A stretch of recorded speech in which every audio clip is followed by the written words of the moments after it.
మీ అందమైన ప్రయాణం ప్రారంభించండి. 49 మీ తల్లిదండ్రులు కావాలనే కలలను సాకారం చేయడానికి సహాయపడుతుంది.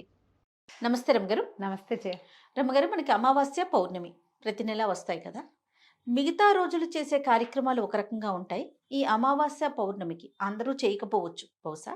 కొంతమంది కొన్ని కమ్యూనిటీస్‌లో ప్రత్యేక పూజలు, జపాలు ఇలాంటివి చేసే విధానం కనిపిస్తా ఉంటుంది. అందులో సంపూర్ణ సూర్యగ్రహణం ఇలాంటప్పుడు ఇంకాస్త పెంచుతాం. దాంతో పాటు ఆటుపోట్లు ఎక్కువుంటాయని సముద్రాలకి, సముద్రంలోకి వెళ్ళొద్దని, వాటి అలల తాకిడి కూడా మారుతూ ఉంటుందని, ప్రత్యేకించి అమావాస్య ఇలాంటప్పుడు మనం వింటూ ఉంటాం. పౌర్ణమికి కూడా అనుకుంటాను కదా! ఏరువాక పౌర్ణమి అప్పుడు పౌర్ణమి అవి వచ్చేలాగా చూసి పరవన్నం అది చేసుకోవటం, తినటం. సాధారణంగా అసలు ఎలాంటి నియమాలు పాటిస్తారండి? అంటే మనకు తెలిసినా తెలియకపోయినా జరిగేవి జరుగుతూనే ఉంటాయి కదా జయ. అంతే కదండీ! మనం ఊపిరే మనం బతికేదే దాంతోటి తెలియకుండానే పోయి వస్తూ ఉంటుంది. ఆ! అవునా? ఊపిరి దానంతట ఇన్వాలంటరీగా, తెలుగులో అసంకల్పిత ప్రతీకార చర్య. అంతే. గాలి కావాలి, అదే తీసుకుంటూ ఉంటుంది వెళ్తూ ఉంటుంది బయటికి. రక్తంలో మార్పులు దానంతటా అవి జరుగుతూ ఉంటాయి. బాడీ సెల్స్ ఎప్పటికప్పుడు మారుతూ ఉంటాయి. మనకేం తెలీదు, ఏమీ తెలీదు. ఊరికే డేట్లు చూసుకుంటూ ఉంటాం మనం. డేట్లు చూస్తాం, అన్ని డేట్లు తెలుసు మనకి. మన చిన్నప్పుడు నేర్పించేవాళ్ళు చూడు, ఇట్లా చూసుకోవటం. హ్మ్. హ్మ్. 31 రోజులేవి, 30 రోజులేవి తెలుసా ఈ సిస్టమ్? తెలుసండి. స్కూల్ సిస్టమ్ ఇట్లా ఇలా చాలా ఏళ్ళు నేను ఇలాగే లెక్క పెట్టుకుంటూ ఉండేదాన్ని. ఓకే. మౌంట్స్ ఉన్నవి 31. ఫిబ్రవరికి చిన్న రోజులు కాబట్టి ఇది లెక్కలేదు. మళ్ళీ మార్చికి మౌంట్ మళ్ళీ ఎత్తు వస్తుంది అనమాట. మార్చి, ఏప్రిల్, మే, జూన్, జూలై మళ్ళీ ఇక్కడే మొదలు పెట్టాలి. ఇక్కడే అలాగనమాట. ఈ ఈ లెక్కలు చూసుకుంటాం. డేట్లన్నీ తెలుసు మనకి. కానీ తిథులు ఎంతమందికి తెలుస్తాయి జయ? మాకు తెలియదండి. లేవా అవి? లేనట్టు కాదుగా, హ్మ్. తెలీదు మనకి. మనకు నాలెడ్జ్ లేదండి. నాలెడ్జ్ లేకపోతే, నాలెడ్జ్ లేనంత మాత్రాన అదేమీ లేనట్టు, అది కుదరనట్టు దాన్ని మేము ఒప్పుకోమంటేను అలా కుదరదు. వాటి దారిన వెళ్తూ ఉంటాయి. అవును. ఇప్పుడు నెలలో మనకి 30 రోజులో, 31 రోజులో లేదా 27, 28 రోజులేనో ఉన్నప్పటికీ మనకి మాసాలు ఉన్నాయి, తెలుగు మాసాలు. మాసాలు తిథుల లెక్కతోటి నడుస్తాయి. వాట్లల్లో కూడా ఇంచుమించుగా ఇన్ని తిథులు ఉంటాయి, అంతేగా. పౌర్ణమి దాకా 15వ రోజు పౌర్ణమి లెక్క, అందాజు లెక్క. మళ్ళీ 15వ రోజు అమావాస్య అనుకో. ఈ కరెక్ట్గా లెక్క పెట్టినట్టు 30 రోజులు రావు. ఒక్కొక్కసారి 2 రోజులు ముందైపోవచ్చు, ఒక్కోసారి ఒక పూట పైకి వెళ్ళచ్చు. తిథుల ప్రకారం చూస్తే కనుక అప్పుడు మనకి అమావాస్యని, పౌర్ణమని ఆ వివరం తెలుస్తుంది. అవును. ఈ తిథులు ఏవి మనం పట్టించుకో, మనకు తెలీదు. మన రోజువారీ వ్యవహారం ఏదో డేట్ల మీద నడుస్తుంది. అయినా కూడా ఇండియన్స్కి శ్రీరామనవమి తెలుసు కదా. పోనీ శ్రీరామనవమి ఉగాది తీసుకో, ఉగాది పాడ్యమి తెలుసు మనకి. అందరూ సంవత్సరం అంతా ఎట్లా ఉన్నా భగిని హస్త భోజనం ప్రతి వాళ్ళు చేసుకుంటారు.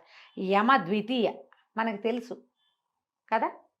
అక్షయ తృతీయ అసలు బంగారపు షాపుల వాళ్ళు టాప్ క్లాస్ ప్రమోషన్ చేస్తారు.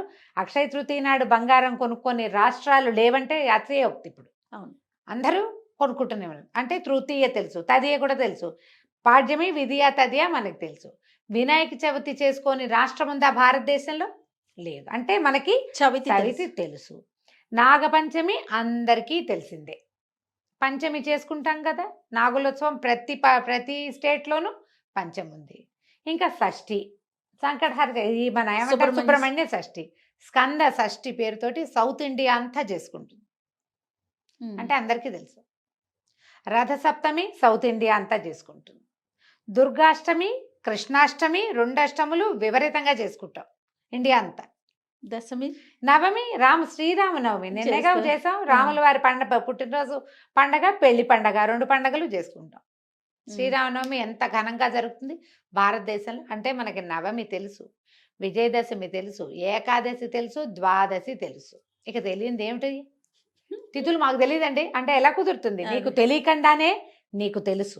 సంవత్సరంలో కొన్నిసార్లే వచ్చినప్పటికీ నీకు తెలిసిన తిథులు, ఆ తిథులు వాటి యొక్క పరిజ్ఞానం ప్రతి భారతీయుడికి మారుమూల రాష్ట్రాల్లో కూడా ఉంది. నిజంగానే మనం చేసుకునేటట్టుగా ఈ పూజ, ఈ పండగ, ఈ పెళ్లి వ్యవహారం చేసుకోవచ్చు. అక్కడ ఇంకేదో వ్యవహారం నడుస్తుంది, కానీ ఉన్నది అంతేగా. కాబట్టి మనకి తిథులు తెలుసు. ఈ తిథులలో అత్యుత్తమమైన తిథులుగా గొప్పవిగా చెప్పబడేవి 2. ఒకటి పౌర్ణమి, రెండోది అమావాస్య. ఈ తిథులని మనం దేని ద్వారా లెక్క పెట్టాము? చాంద్రమానం, చంద్రుని యొక్క నడకతోటి పెట్టుకుంటాం. అవును. చంద్రుడి యొక్క నడక ఉచ్చ స్థితికి చేరినప్పుడేమో పౌర్ణమి, ఆయన కిందకి వెళ్తున్నప్పుడు అమావాస్య. అదేదో చెడు అనుకోవద్దు, అది కూడా మంచిదే. అమావాస్య నాడు లక్ష్మీదేవి పుట్టిందని దీపావళి పండగ ఘనంగా చేసుకుంటాం మనం. చెడు కాదుగా, మరి పండగ చేసుకుంటున్నాం కదా, కాబట్టి అది కూడా చెడు కాదు. కాకపోతే ఈ రెండు ఉచ్చ నీచ స్థితులు అనాలేమో, మరి వాటిని అలాగే అనాలి. ఈ రెండు స్థితులలో చంద్రుని యొక్క ప్రభావము భూగోళం మీద ప్రభావవంతంగా ఉండొచ్చు. ఇది ఏదో ప్రత్యేకంగా జ్యోతిష్యం పుస్తకాల్లో మాత్రమే చెప్పబడేది కాదు, లోకసామాన్యంగా అందరికీ తెలుసు. జయ, బెస్తవారు వాళ్ళు చేపలు పట్టేవాళ్ళు సముద్రంలోకి వెళ్ళరు. పౌర్ణమి నాడు ఆటుపోట్లు పెరుగుతాయి, అమావాస్యకి కూడా ఆటుపోట్లు పెరుగుతాయి. మనసు మీద పనిచేస్తాడు చంద్రుడు, మనఃకారకుడు అని చెప్తారు చంద్రుడు. అవును. అందుకని చంద్రకళలతో పాటుగా ఏదైనా మనసులో సమస్యలు ఉన్న వాళ్ళు, మానసిక సమస్యలు ఉన్న వాళ్ళకి ఈ 2 రోజుల్లో కొంచెం ఇబ్బందులు ఎదురయ్యే అవకాశం ఉండొచ్చు. సముద్రంలో ఆటుపోట్లలాగానే మెదడులో రకరకాల భావ సంచలనాలు కలుగుతాయని, అమావాస్యకి పౌర్ణానికి ఏదో తేడా వస్తుంది. ఇప్పుడు ఎవరైనా కొంచెం అగ్రెసివ్గా ప్రవర్తిస్తున్నారు అనుకో, వాళ్ళని ఎక్కిరించడానికి, ఏంట్రా ఇవాళ అమావాస్య కాదు పౌర్ణమి కాదు ఇంత రెచ్చిపోతున్నావు అంటారు. అమావాస్యకి పౌర్ణమికి ఇలా రేగుతారని మనుషులు ఊళ్ళల్లో చెప్పుకునేదే అది. అయితే మన వాళ్ళ పద్ధతి ఏం చేశారు, ఈ మనం ఏకాదశిలో అవి ఉపవాసం ఉంటాం కదా, పౌర్ణమికి అమావాస్యకి కూడా మన ముందున్న యుగంలో ఏమంటారు, ద్వాపర యుగంలో ఉపవాసం ఉండేవాళ్ళు. ప్రత్యేకమైన విధులు నిర్వహించడం జరిగేది. పౌర్ణమి నాడు పగలు ఉపవసించి రాత్రి భోజనం చేసేవాళ్ళు. ఇప్పుడు మనం కూడా చేస్తూనే ఉంటాం కొన్ని పౌర్ణములకి ప్రత్యేకంగా. తర్వాత 33 పున్నాల నోములు కూడా ఉన్నాయి, పౌర్ణమి నోములు. కార్తీక పౌర్ణమికి ప్రత్యేకంగా నోములు ఉండే వాళ్ళని కూడా మనం చూస్తాం. ఇదేం పండ.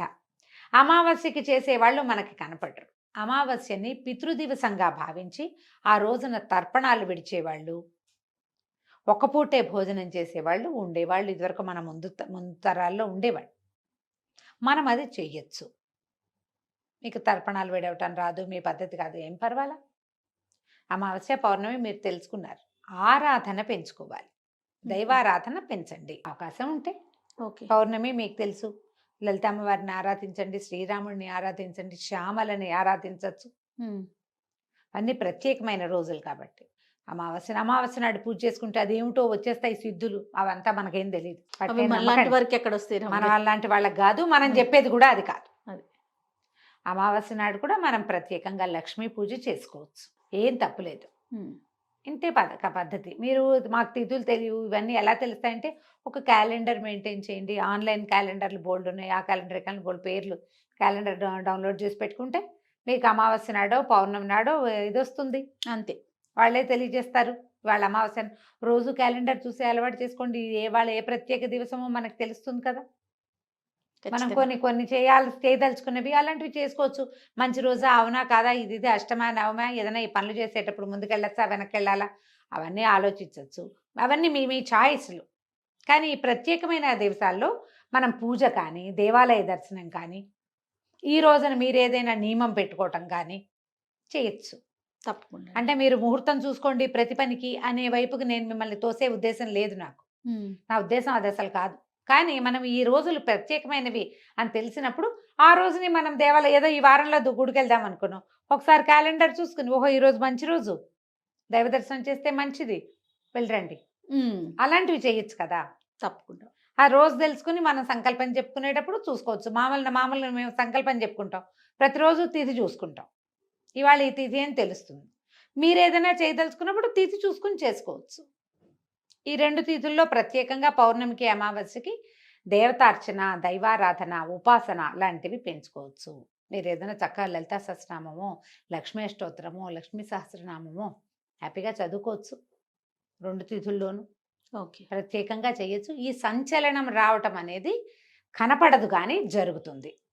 తప్పకుండా రమ్మగారు. వెదర్లో మార్పు వస్తుంది కాబట్టి మన మీద దాని ప్రభావం ఉంటుంది కదా. దుష్ప్రభావం ఏదైనా మన మీద పడేటట్టయితే దాన్ని మనం ఈ దైవారాధన ద్వారా తప్పించుకోగలుగుతాం. తప్పకుండా. నమస్తే. నమస్తే.